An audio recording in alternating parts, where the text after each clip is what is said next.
Well, I hope you all are excited. I'm excited to get our webinar kicked off. We've got an hour together.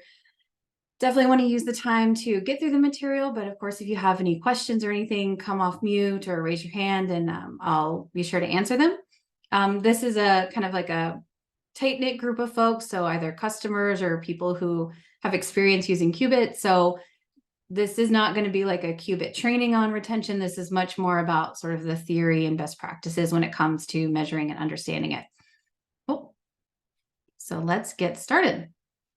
First and foremost, if you don't know me or if we haven't had the chance to meet yet, my name is Rachel Herrera. I am the head of CS here at Kubit, but I've worked with over 100 customers in my career, from consulting to working in SaaS, and retention is truly one of my favorite subjects.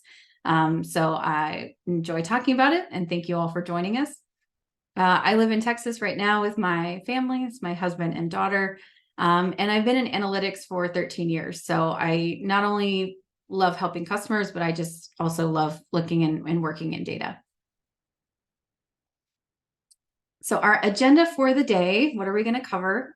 First, we're going to talk about how to actually measure retention and using a really important input of actually, what is the product you're building, because that should really influence the methodology you use to understand retention. Also, what's good versus bad, how to spot some things that maybe aren't going well and some tips and tricks I've learned. And then ending with sort of a quick put it all together actually in the Kubit platform. Just by nature of it, that's the thing I have access to, but I absolutely think everything we talk about today can be applied in truly any sort of retention-based conversation. It's not necessarily Kubit specific. Well, without further ado, let's go ahead and get started. So the first thing I like to start with here is let's all make sure that we all agree that retention is really important. If you're not familiar, this is a quote from the founder and CEO of Reforge, Brian Balfour.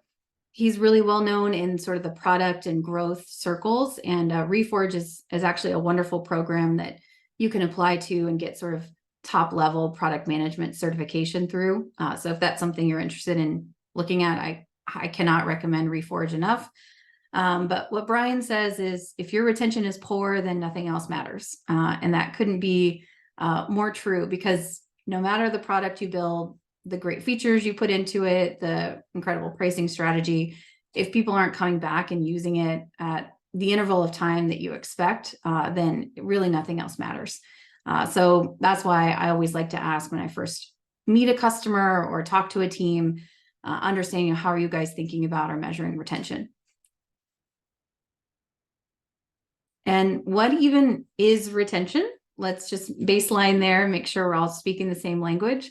So retention is usually expressed as a rate, so meaning a percentage. And it's the percentage of users who actually continue to use a digital product, in this instance, over a given period of time. So you've got a sort of starting group, and you want to know what percentage of them come back at day 1, day 10, week 2, month 2, what have you. But effectively, it's always going to be represented as a percentage.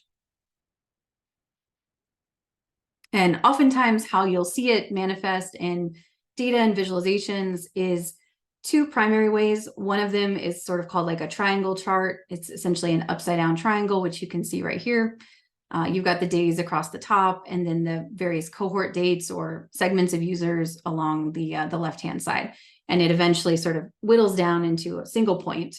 And that's because, excuse me, retention is measured based on when you actually joined that cohort. So what is one user's day 1 may not necessarily be another's. And so it's important to understand the starting line of everybody in context of actually when they started, not just sort of line them all up and assume they all had the same amount of times to finish the thing that you wanted. Additionally, retention can be shown in a curve. This is the primary way we're going to talk about it today, just because, number one, I think it's more visually interesting, but I also think it's easier to spot trends and outliers, because when you're trying to sort of interpret numbers, your brain can have a hard time recognizing patterns. But the curve is really interesting because it shows you more, again, visually, how is our retention trending, declining, improving over time in your days or months or weeks or across the bottom. And then your percentage is the y-axis. So this is basically your retention rate, like I mentioned. And as I mentioned before, if you have any questions or anything, just pop them in the chat. Happy to answer them.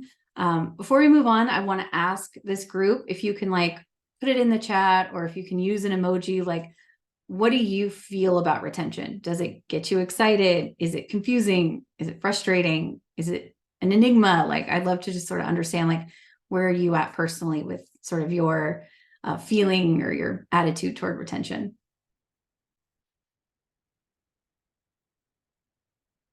I'll give everybody a second. Don't be shy. It's fine. We're all friends here.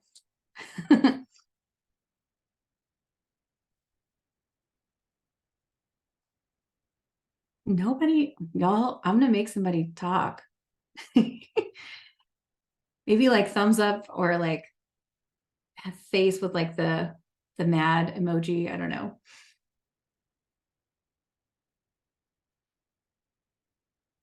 know. Okay, so it sounds like this group is maybe ambivalent to retention.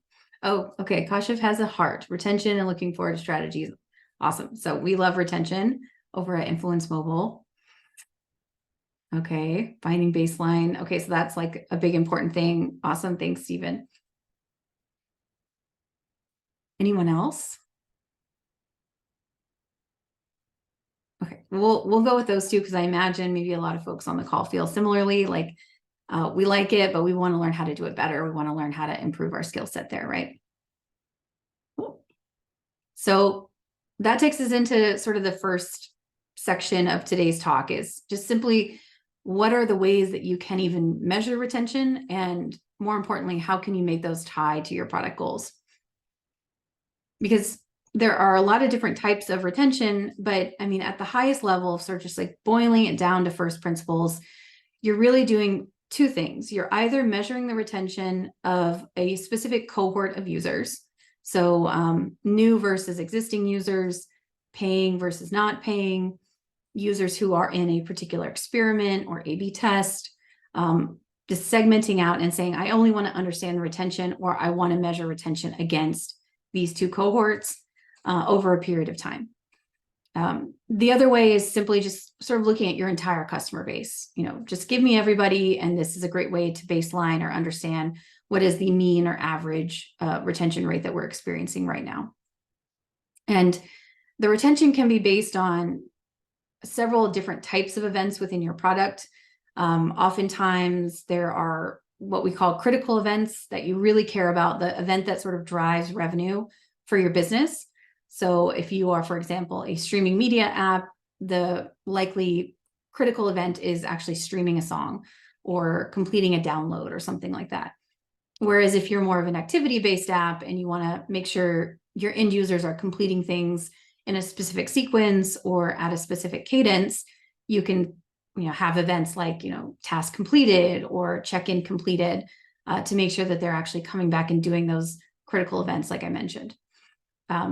That's sort of one way to think about it, as far as how is our product performing as a whole. But also, depending on if you're running an experiment or if you own a particular part of the product, like search, for example, your retention may be a lot more narrow and say, give me all the users who searched once and did they come back and search again, for example. So the events that you use inside of your retention analysis really depend on what do you as the end user care about. But ultimately, again, what you're going to be doing is saying, give me this retention based on a cohort of users who do similar things or the entire customer base. And with that input, then you have to make the decision of, okay, how do I actually want to represent this, and how do I want to count my retention rate? There are three methodologies here. There's one more that I didn't include. It's called bracketed. Basically, bracketed is a version of in-day retention. We can talk about that in a minute, but I'll touch on it. But I think bracketed is a bit more nuanced, and so I just wanted to kind of keep it basics for today. But the three that I want to touch on are in-day, unbounded, and rolling. So let's talk a little bit about what those three are and how they're different. So in-day retention is going to count the users who return on the nth day. That's why it's called in-day.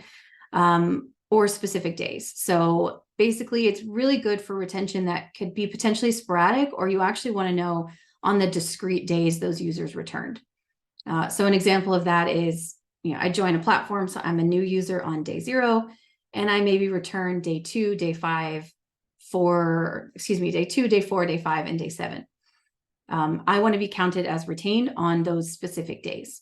And so those retention curves may have little pits and valleys in them because maybe there's specific days that lots of users come back and others that they don't. Secondly, talking about unbounded, I think unbounded is more probably when people think of retention, this is the methodology they're likely wanting to see. And the reason for that is unbounded basically says, I'm going to count you retained until the very last day that I see you. So the curves here are much, much smoother because if I join on day 0 and I come back no other day but day 30, on an unbounded chart or retention, I'll look like I was retained through that entire 30 days. These are really good, and this is a really good use case when you've got big stretches of time between maybe when a user joins or does that initial event to that returning event to actually be counted as retained. This is also great if you just want to understand, how many users have I kept up to day 30? I don't care if they came back 4 or 5 or 6 times in between that. I just want to know my sort of like 30-day retention. Usually unbounded is what we want to use there. And then last but not least is rolling retention. And rolling is, I think, a bit more specific, and it's more tied to like product stickiness, because in this instance, rolling means you had to have returned every single day of that period. So if I joined a product day 0, I came back day 1, 2, 3, 4, and 5.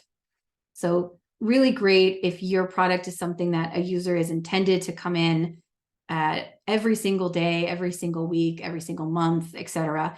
And you want to know who actually did that in sequence rather than maybe skipping or missing a few. So binging activity or really intense, like, hey, if this user leaves, we'll consider them churned after such like maybe one day. Rolling is going to help you guys understand that. And this can be up to, the nth day, right? So it's sort of a variation of in-day retention. So those are the 3 main ones that we're going to talk about today. And I think it's important to understand each of these kind of in their own context. And then I'd love to compare the 3 together, because what you'll also find is that the retention rates you get out of these 3 for possibly the same cohort and the same combination of events is very different, which is why, again, it's so important to know which of these types are you going to go after so that the metrics you ultimately report on align to what you expect. So let's look at some examples of each type of retention. But before I do that, I want to just check in and see maybe if somebody has like a quick example of like, have they maybe been in a space where they wanted to measure retention, but they didn't quite know which one? And like, do you think that what I've just covered kind of helps you make that decision? And a simple yes, no, or if you want to come off mute.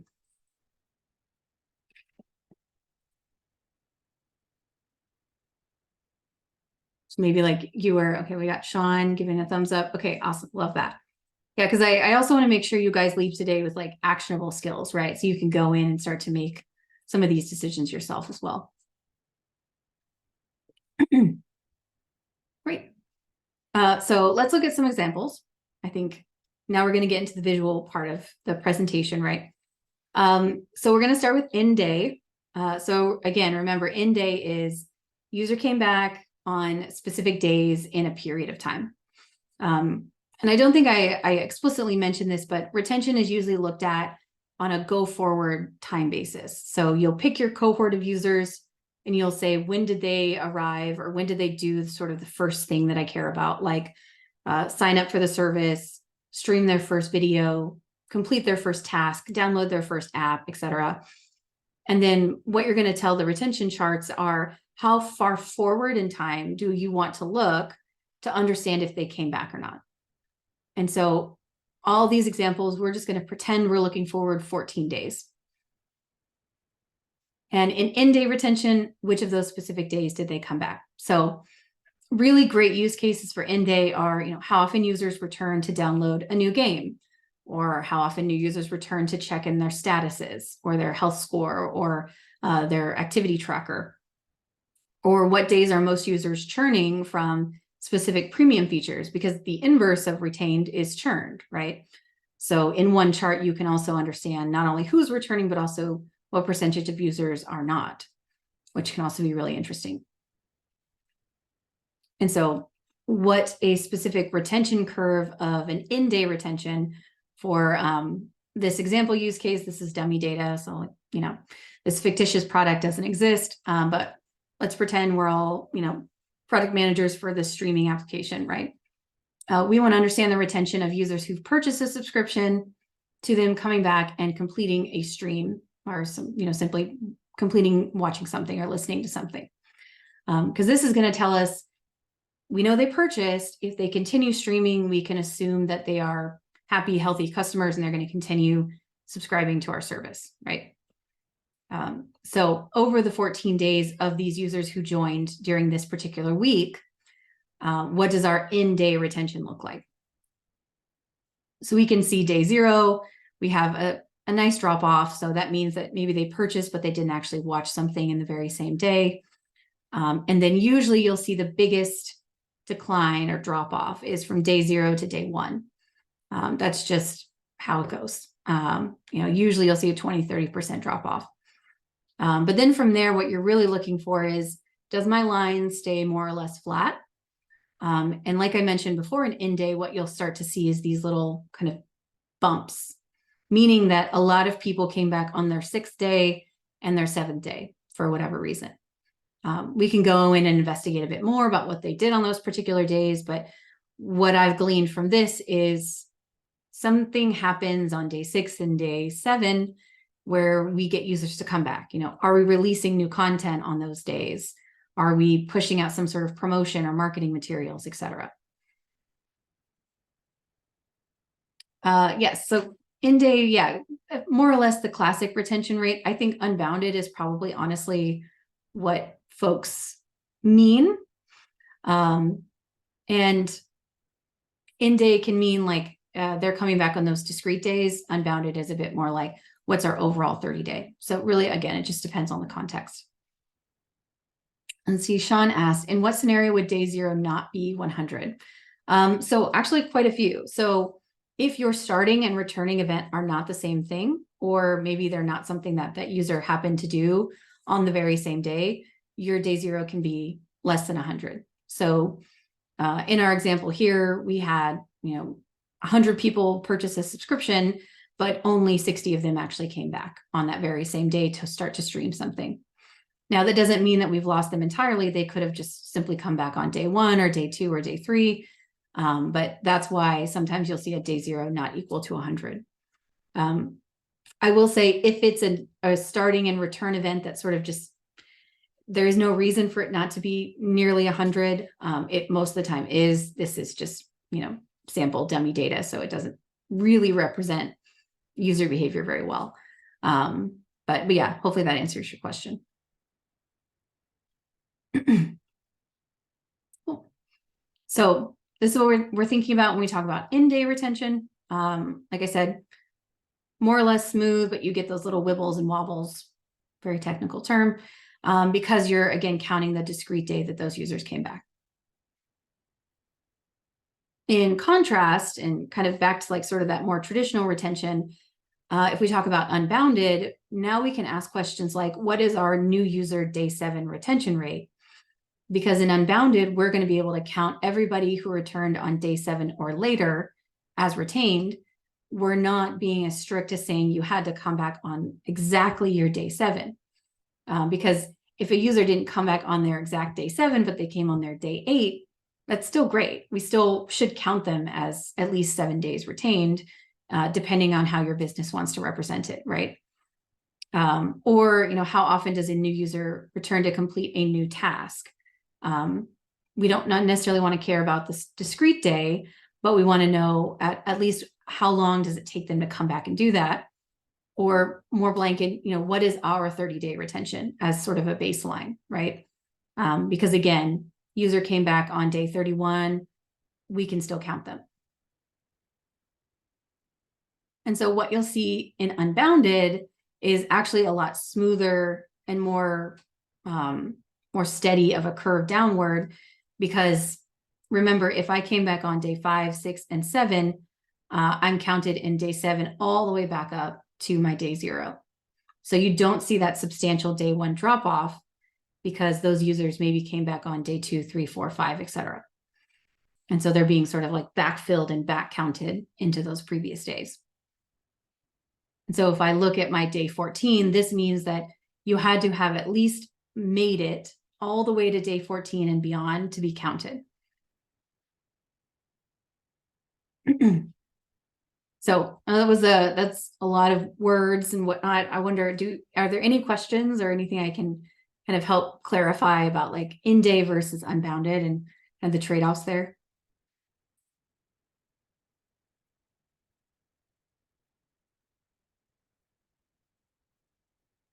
Okay, cool. Well, if anything comes up, just obviously pop it in the chat like you have been. But I think the main takeaway between these two is, one is, like I said, really strict on the exact specific day that those users had to come back. Unbounded is more about looking at the longest period of time that they were retained for, and then sort of back counting from there. And then lastly, we've got rolling. So remember, rolling is they had to come back that day and every day after, right? So from day 1, they had to come back every single day. This is really good at understanding, what percentage of users return on each day of their 7-day trial, for example. So your starting event could be start trial. Your return event could be, simply visiting the app or opening it or doing some activity that the trial would facilitate. And then looking at this retention curve, you'll know, okay, 30% of the users who started their trial came back 3 days out of that 7-day trial. Or if you're in sort of the media streaming space, this is a great way to understand binging activity, who binged 5 days in a row. I just recently binged The Dropout on Hulu, which is probably why I'm wearing my black turtleneck. And so, that would let them know, like, hey, not only did she come back in 3 days, but she came back, and then maybe here's the content that she watched or he watched. Lastly, I think this is one of my favorite ways to sort of utilize the rolling retention, is to quickly identify and start to cohort your power users. So maybe a group that logs in 3 days in a row, for example, or streams a certain amount of content, or completes a specific activity, or, downloads some stuff, or, again, back to my comment about your critical event.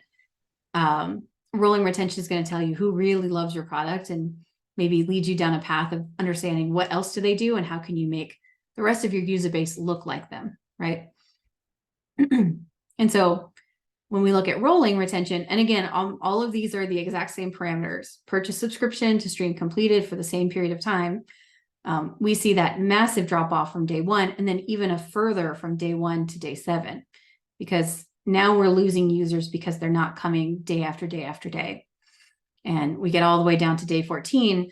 This is like, these are your mega super ultra power users, right? And so in a tool like Kubit, you could right click on this and say, create my cohort of day 7 rolling retained users, and we're going to call them my power user group. And then do further analysis, further investigation, etc. So those are the 3 types in action. Let's put them all side by side, because I think what's really interesting here is that all these curves look very different. And if I asked you what was your day 14 retention rate, you would get 3 different answers, right? Some may say 15%, some may say 20 or 19%, and some may say 3%. So that's why it's really, really important to know, okay, well, when you say retention, what are you looking to learn? What are you looking to understand? Do you want to know who returned explicitly on that day, or up to that day, or every day up to that day? And then that'll help you be sure to pick the right methodology and the right visualization to share.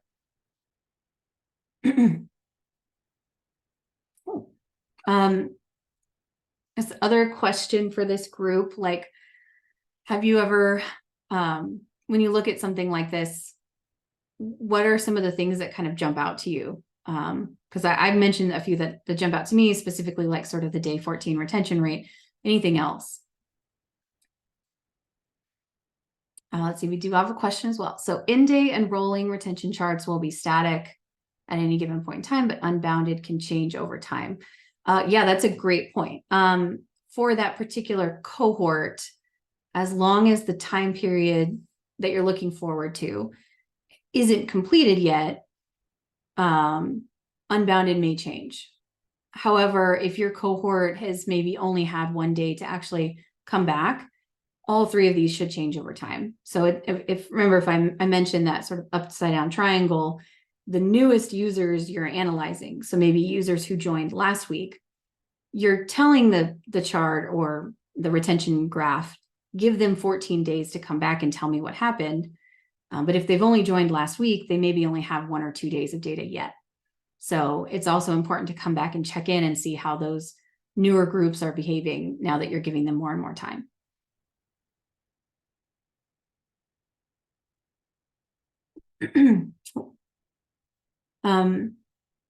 Anything else anybody kind of sees on these or thinks is kind of interesting as like a takeaway of like, oh, I had no idea, or that's really surprising?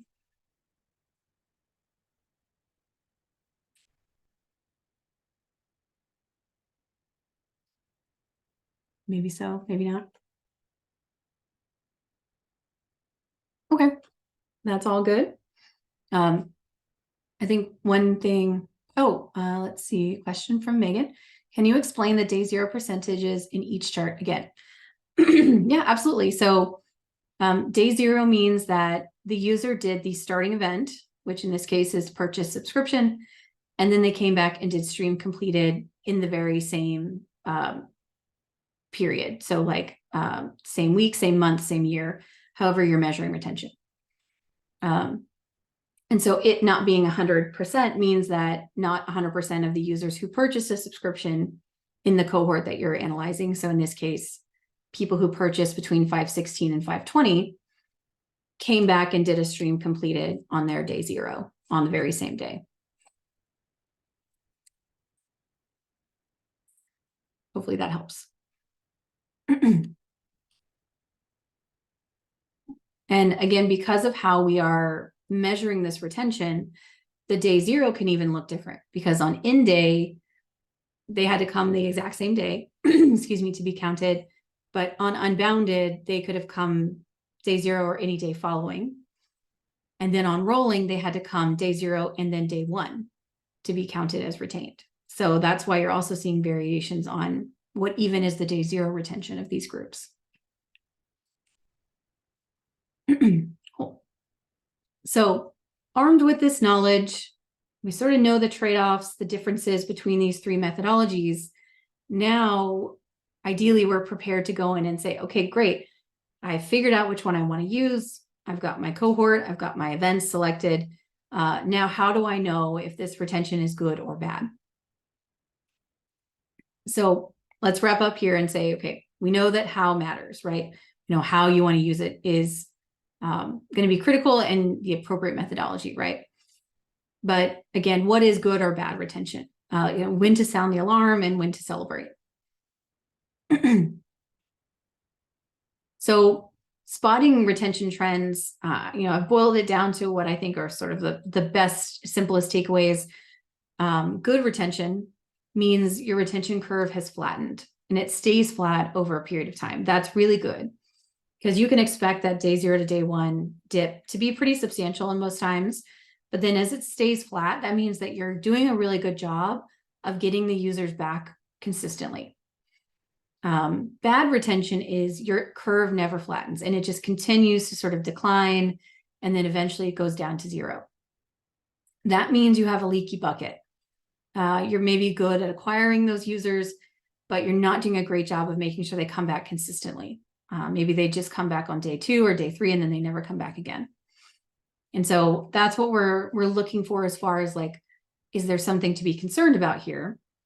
But also I think what's important is before you do that, even, we have to make sure we're understanding what is the appropriate amount of time that we're giving these users to come back. And that term for that is called usage intervals. And so usage interval is basically, it tells you how many days between when they joined to when they actually returned.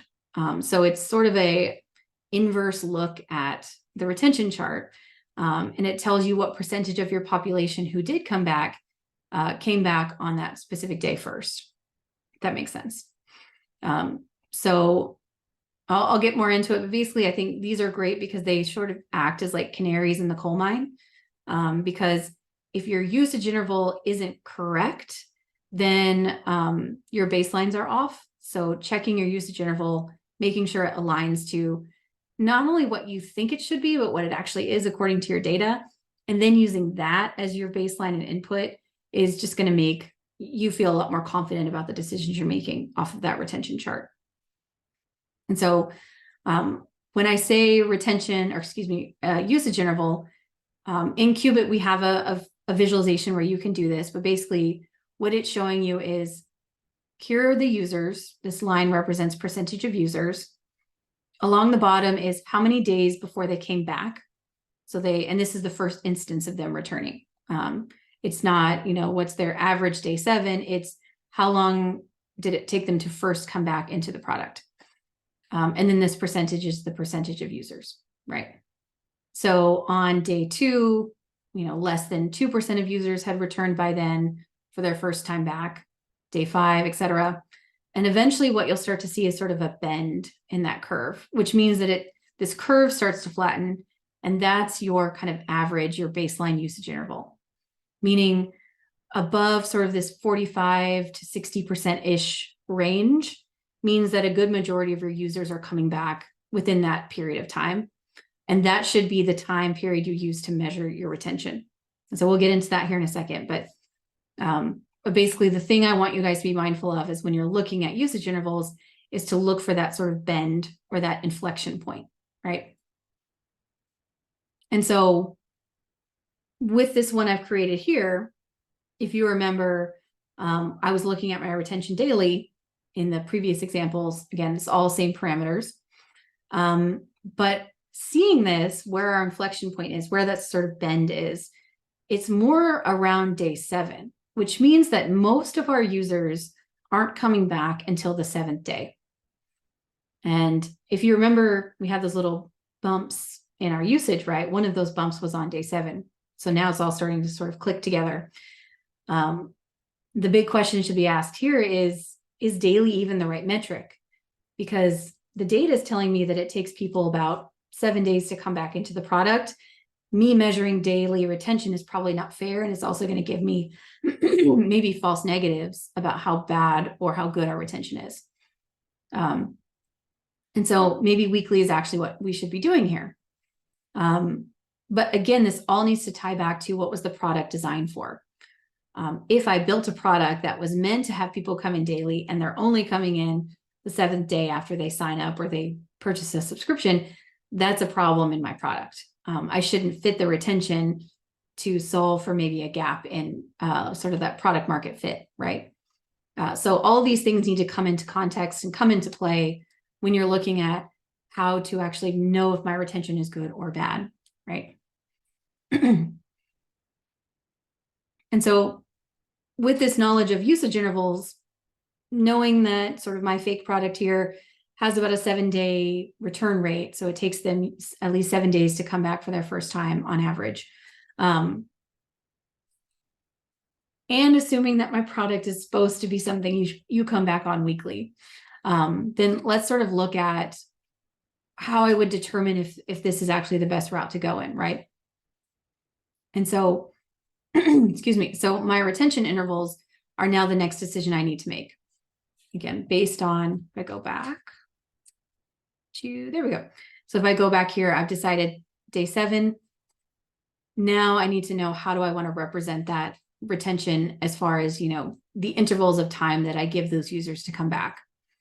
And so what interval is best should ideally be based on that usage interval that I just looked at. Or, if the product has been around for years and years, you have a really strong signal and you know exactly, hey, no, everybody should be coming back every day or every week or every month. Like that's just extra work for you. You may not need to do it. But I want to throw it out there as maybe a way to even stress test your own baselines and own hypothesis, right? But again, based on your usage interval, it should inform how you want to see that retention. So do you want to see it represented daily, weekly, monthly, or some sort of custom, like I mentioned, like that bracketed way of doing it? And so if we look across the top here, we can see, a pseudo calendar of, let's pretend that there's 30 days on this calendar, right? Daily retention is going to say, look at the retention every single day. Weekly is going to be every 7, monthly is going to be every 30, or you can do some sort of custom and say, from day 0 to day 1, day 2 to day 7, day 14 to day 30. Again, depending on what you want to see there. And so this again becomes another factor of how do we want to actually represent this? Because if you, for example, measure something daily that actually should be measured weekly, you'll start to see things like weird sort of sine waves in your retention curve because a large majority of your users are coming back on the 7th day, leaving, and then coming back on the 14th day. So it can look like your retention is sort of all over the place. In reality, it's probably just being measured incorrectly and it needs to be looked at weekly. Another interesting one I saw is when there is regularly new content or new items or new things sort of dropped or launched on an app. And you'll see that sort of create those sort of sine waves as well, because people know about it, they're getting marketing messaging about it, and then they show up to watch the new TV show or download the new thing or try out the new feature.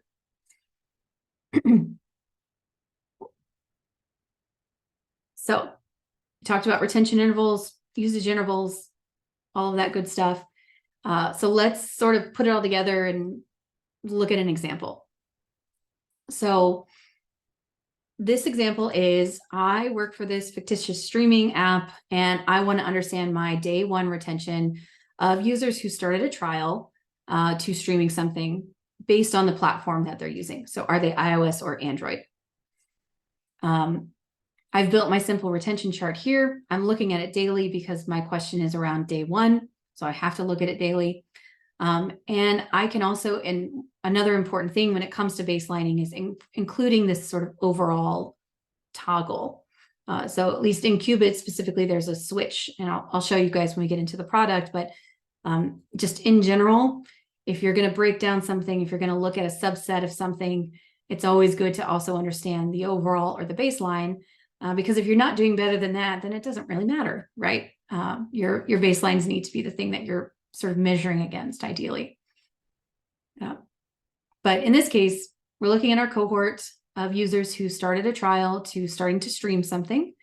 And we're breaking it down by, in this fake data set, we call it app, but it's effectively a platform. So our blue line is the overall or our baseline. The orange is iOS only, and purple is Android only. And if we look specifically at day 1 retention, we see a few things, right? We see our natural sort of drop off, which is fine. However, iOS is actually retaining a lot better than the overall and much better than Android. Android is doing much worse.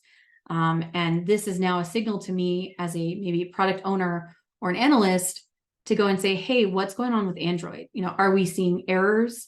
Are we having trouble with these trial signups? We need to go investigate this, because what this is causing is basically us to lose nearly 10% of users in their very first day, which is bad, because if you lose them in the first day, they're probably not going to continue with their trial, and they're likely not going to subscribe or purchase or what have you. Because once we get them, both of these, iOS and Android, they maintain pretty flat lines, which means once they've joined the service, they really enjoy it and the users continue to come back. But if we don't fix this problem on day 1 in Android, that's potentially missed revenue, missed opportunity, etc. So that's kind of how we bring all this together, look at it in a single chart, and sort of start to infer some takeaways, some insights, right? Cool. This is another example of, see our day 0 here doesn't have 100% because they started the trial, but that doesn't necessarily mean they streamed something on that same day. However, iOS has the most users that came back and streamed it on the same day. So that's sort of a secondary interesting insight. Yes, and this chart is in-day retention because I want to know day 1. So I want to know, did they return on day 1 or not? Now, if the question had been up to day 7, maybe I would have used unbounded at that point. So that way I can account for all the different users who came in on subsequent days, but at least they had to make it to day 7.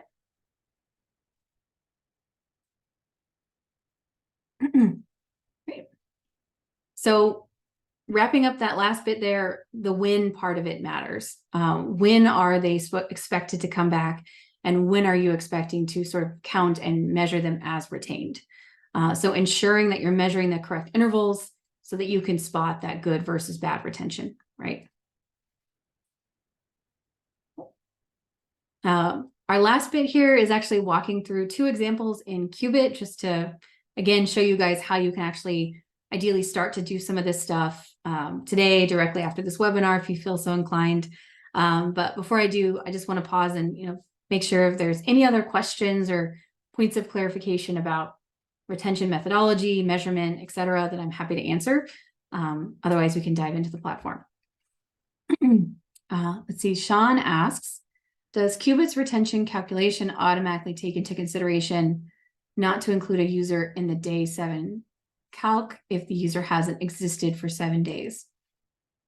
I'm not sure I understand the question, Sean.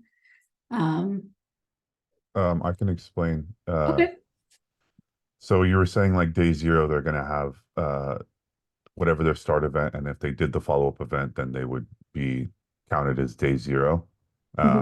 So, but if I'm looking at end day retention, and I see like my day 7 retention is at 25%, that user that just started, that just still on day 0, is not part of that 25% calculation because they Correct. only started today, right? Exactly. Yeah. So that's why you'll see various weeks of cohorts if you're looking at maybe several days or several weeks, one next to the other. The more recent the entry date, the less data is going to be available in the chart. Right. But if I didn't cohort it by those weeks, if I was just like looking at overall, for example, like overall retention, um, it would still account for that. Yeah, so that user wouldn't be counted on that day 7 because they wouldn't have a day 7 at that point. Right. And they wouldn't be counted in the denominator either for the day 7 retention. Numerator or denominator. Yeah, well, basically Yeah, definitely not the numerator, but like theoretically, if they just started if they're still on day 0, like they haven't even had a chance to be retained on day 7 yet because their first event was just today. Right, then they wouldn't be included in the numerator for day 7, of course, because they haven't reached that. But are they also not included in the denominator for day 7? So they would be included in the denominator if you've got it set up a certain way. They won't be if you have it set up a different way. And I can kind of show you the difference there. Okay, sounds good. Of course. Great question. Cool. Well, I think, what have we got? We got 15 minutes left. Perfect. More than enough time. So let's dive into the platform and then take a look at kind of how we put all this together, right? So I've got a sample retention chart built here. If you've never looked at one, I won't spend too much time on like buttons and functionality, but the most important things to sort of tie back to what we were just talking about earlier in the webinar. This cohort option here is basically you selecting the time period of users that you want to analyze retention on. So in this case, I'm looking at users who were did the starting event. So purchased a subscription from 5/9 to 5/13 of May. This data is old. It's like from 2022. But this is the entire week that I'm interested in looking at. Now, Sean, to your question, because I have this set as all time, any user who purchased a subscription in this week will be in my denominator because I'm effectively treating this entire week as one giant cohort. in contrast to that, we can say daily. And now what Kubit's going to do is say people who purchase on day 9, they're their own cohort. We're going to treat them independently of people who purchase on the 10th, 11th, 12th, so on. And so in that instance, if you signed up on the 13th, you wouldn't be in any other denominator except the 13th cohort. And so you wouldn't be sort of inflating or muddying the numbers in that case. So that's the big sort of inflection point there of like deciding, do I want to treat each day or each week as its own denominator, or do I just simply want to lob all these users together? Which may be perfectly fine, especially if you're talking about like an A/B test or sort of a test audience that you don't necessarily care when they did the thing. You just need to know that they were part of the test when they did it.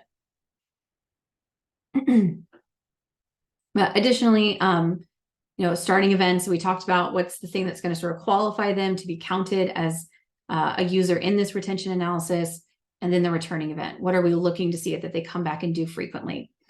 I don't have your returning event be something that a user can only do once, because that negates the kind of the spirit of retention, right? So the returning event needs to be, again, something they are going to come back and do frequently.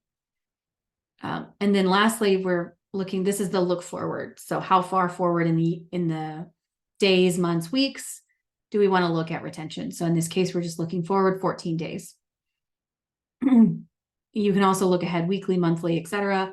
And you can look 30, 60, 90 days, what have you. The last thing here, all of this is defaulted to retention, but if you want to go in and do that usage interval stuff that we just talked about, this is where you'll find it here in the mode dropdown. Cool. So this is my example. Let's talk about the question I'm trying to answer. What impact do our paid subscription tiers have on retention? I seem to have missed the word tiers. Sorry about that. So basically, we have a paid subscription model in my fake platform that I support, and that has different tiers of platform types. So, general, premium, premium plus. I want to know which of these 3 is being retained much better. So if we go back into Kubit, the way I understand that is I build my retention like I would. Those who actually purchase something to those who come back and stream, because that's my critical event. But then I want to break it down by plan type to let me know which plan did they purchase and which one is inevitably getting higher retention. In this case, I'm doing normal retention, which in our vernacular is in-day retention. But we also have, the rolling and unbounded, the other 2 that we talked about. In this case, let's just look at normal. And I want to measure against overall. So I want my baseline, like we talked about. I've gone ahead and executed this already just so we don't have to wait for it. And so this is what I end up with. And again, the question is, how are these different subscription tiers impacting my retention? So if I isolate maybe just the general one, I've got my blue overall line and then my orange general line. So I can see day 0, actually general is not doing great. We're losing, a good number of users in comparison to the overall. And actually day 1 to day 2 is not great, but then it seems like they kind of come back day 4. And then you see sort of those sine waves, right? So a couple of things this is telling me, should I be measuring this in maybe 2-day intervals rather than just 1 day? But for now, we'll just sort of carry on, right? But that's sort of some of the markers that I'm, hopefully you guys will start to notice and see like, is this the right way I'm measuring it? But maybe I throw on my Premium Plus to see, how's that one doing? And I actually see Premium Plus on day 2 is doing much, much better. So 30% day 2 retention and a much higher day 0. So nearly 60%, which is great. So my Premium Plus plan is doing really, really well. And you can also see the raw number of users. So we're talking about 47,000 users on this day versus 75,000 of general. So that's the other important thing is like your retention rate could be great, but if you're talking about an inconsequential amount of users, does it really, make an impact, right?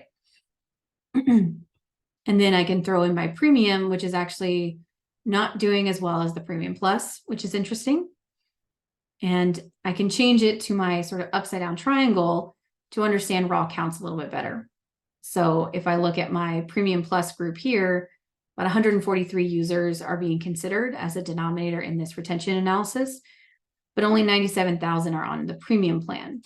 So it's not only not as popular, but it also seems like it's not retaining users as well as the other two.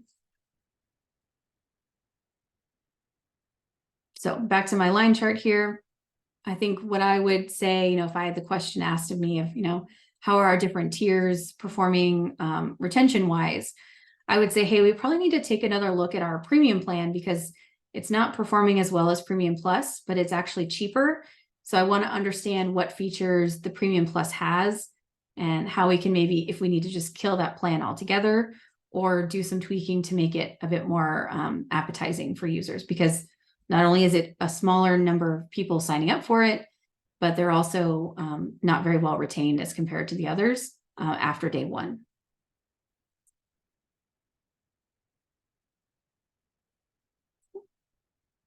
Makes sense? Sounds good. I think I mentioned too, in Kubit, you can look at retention, but you can also flip it and look at churn, sort of the inverse of this. So the way you could read this is we lose 77% of our general subscription plan users on day one.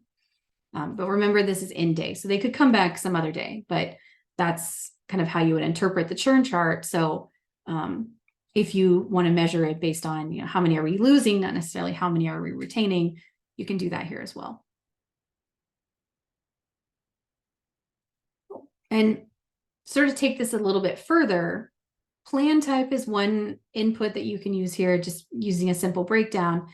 I think the other interesting thing you can use retention for is to see, are features impacting retention, not just simply user states or user types. And so if we look at a different example, same parameters here at the top, but instead of breaking it down by a plan type, so basically something that a user selects early in their journey, let's instead try and segment it based on if they do or do not use particular features, because that'll let us know an important thing of, does the feature we built actually have a positive impact on retention, which again is an incredibly important metric that everybody should be mindful of. Oftentimes when new features are built, the question is, do they improve engagement? Do people use that particular feature? But what a retention chart will let you do is say, did my feature actually improve retention, which oftentimes is equivalent to top line revenue or dollars for the business. And so let's pretend that we've just launched this sort of enable notifications feature because we think it's going to do a good job of keeping users engaged. But now we also want to test, does it do a good job of keeping them retained?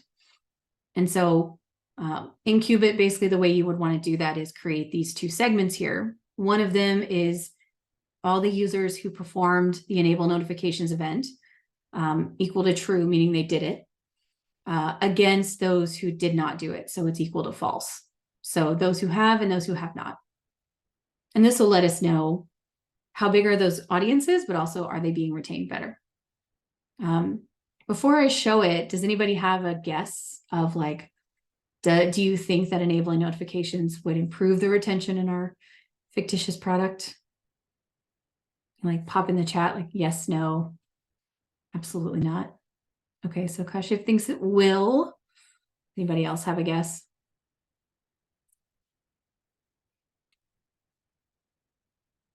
It's funny because sometimes, at least on the notifications piece, it almost has like a negative effect where it's like, too much, like I don't want to see this anymore. And then you end up just getting rid of the whole application. But this is a great way to just, test that theory, obviously. Okay, so everybody thinks it will. So let's check it out. So we're starting with our upside down triangle looking chart, but let's flip it to our line chart because it looks a lot nicer. And to everybody's not shock, the orange line here represents that segment of users that have enabled notifications. The purple is those who did not, and then the blue is overall. So what that means is not only does it help improve retention, it dramatically improves retention, like nearly doubles it on some days from the baseline, which is incredible. So this feature is really strong driver of retention, and it's something that we probably need to go out and push a bit more and figure out ways to get those who haven't enabled them to actually get them enabled. Because maybe it passed the engagement test, but it absolutely is passing with flying colors on the retention test. And not enabling them is even worse. It's like that is such a missed opportunity of users. Only 38% of them actually come back on the same day. And so some ideas here is like, maybe we put this in the onboarding flow. Maybe we turn them on by default. Some people don't like that, but hey, we'll have them turned off manually, and then we can track that. But in this case, it's pretty telling, like, hey, enabling notifications is a really strong feature that drives not only engagement, but also long-term retention. Right. So those were our examples. Hopefully you guys kind of took away some things, found something interesting. The last thing I ask is that you guys go out and apply this stuff. So take a lot of these concepts. And after this webinar wraps up, I'll absolutely send you guys this recording as well as the deck that I just walked through so you can reference it later.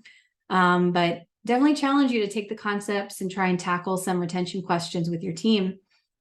Because, you know, we covered a lot today. It was only an hour, but I hopefully did a good job of like distilling down some of the things that I think are most important.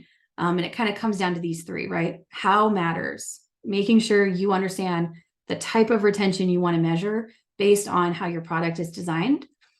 When matters, so making sure that you understand the proper usage of time and the data to understand this, so you're not guessing, possibly missing out on something important.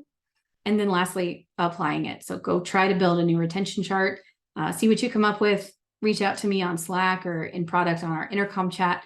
Happy to sort of grade you or give you feedback on what you've built to see if, you know, it can be improved. But that's it. Hopefully you guys enjoyed the session, and want to thank all of y'all for spending the hour with me. Great. We will be signing off, and you guys have a wonderful rest of your Thursday. And if I don't see you, very Merry Christmas. Happy holidays.